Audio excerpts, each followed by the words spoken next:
one of the things that I decided to do with mine, for one, I did research on the niche that I was going to go in and sell, Mm-hmm. who my competition was, saw what kind of courses they offer, look at the pricing on those, and what was really, look at their promos to see what was bringing people in. So I knew what, because I know when people are looking at my course, pardon me, they're going to look at theirs too.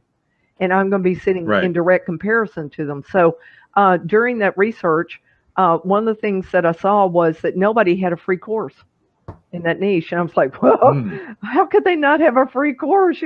So I Yeah. created my paid course first. And then I'm going to go back Right. and create the free course so I can reference the paid course in it. Now, is that a gray area or something, or can you just put a No, little not at all. line in there once in a while and say, and I go in more to depth with this in my paid course? I mean, how do you do that? No, not at all. It's not a problem at all. I would say maybe mention it a couple times in the course, very, very lightly. Be very careful there. But of course, at the very end, the very last lecture, you can put a coupon to your new course or an announcement about your new course. In fact, I just made 4 of my courses free. I'm about to publish my 30th course on Udemy, and I made some of my earlier courses, 4 of them, free, because I want to build up a large number of students in there that I can then promote to when I turn it back into a paid course. But the other reason I made them free is because I wasn't comfortable with the quality of the courses as paid courses, and I didn't see a lot of engagement in terms of student enrollments. Mm-hmm. So I thought, let me pump this student enrollment up, and by making them free, and I found out one of my courses gained like 500 students in 2 or 3 days. Just blew up, and it's blowing up. I had to turn off the notifications, so I don't know how many it's added since then. But the point of that is that when I do go to make them paid courses, I'm going to completely redo the course. Okay, so I'm going to, and when I mean redo, I mean I'm going to update it and make it according to my current course standards, the level of quality that I have now versus the early days when I was just starting and I didn't really know what I was doing.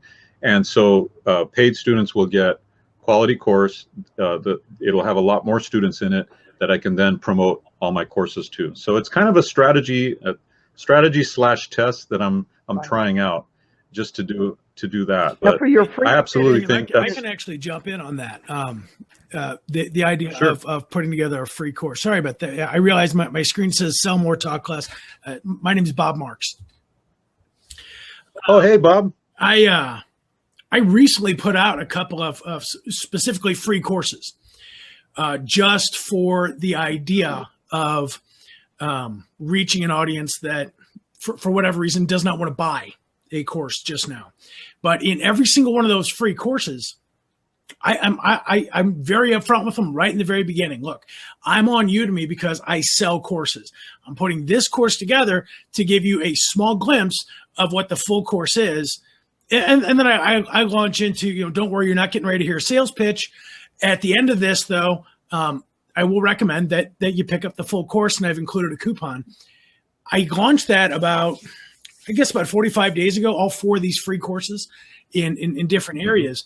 And I've seen, I'd probably say a good 5-6% increase in sales in the last 45 days. Yeah. now I've got a Nice. question on the free course. You can't email blast, right? Is that the idea? And on paid courses, you can, or You can send educational announcements, not promotional announcements. okay. So even on a free course, you could say I'm about to go to paid or whatever. Or Yeah, I don't know. I launched my free courses with the intention of leaving them free. Mhm. Now that Udemy kind of seems to have some cycles that it goes through where something's in fashion or exciting and that's not. Right now, it kind of seems like the latest fashion is to publish a free course and then take it paid. I'm not quite sure why, but for whatever reason, people seem to really like that right now. Okay. Well, I knew I had paying clients for this first one, so I wanted to go ahead and try it that way for this one.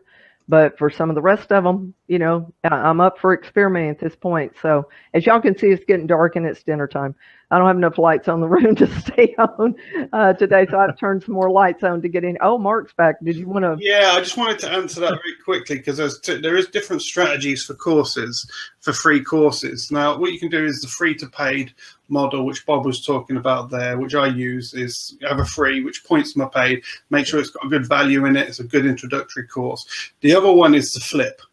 So create a free course that's a premium course, and you just give it away for free at the beginning, get at least 1,500 people in it, then flip it to paid, and now you can then message those. You can only do this once. You can only go one way and the other way once, and then Udemy get upset.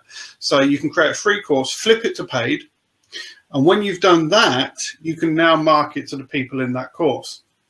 Now, the downside of doing that is, me and Dave were talking about this earlier, whenever you do a free course, you do get a lot more of the negative reviews. So if you can flip it to paid at some point, Yeah. and you've picked up a few of those bad reviews. I wanted to say hi to Bob. Dave's left. I'm sure he's joining us because he's hosting. Just want to say a quick hi to Bob. Mark, how are you, man? Yeah, I'm good. Good to see you in here. But I just wanted to jump in and say that there's different ways. I've tried both. They both work. But you are going to attract some negative reviews on when you start giving out free stuff, because you do attract a certain clientele. Not everyone. You get a lot of good clients with a free course, but there are some clientele that are not sort of that good.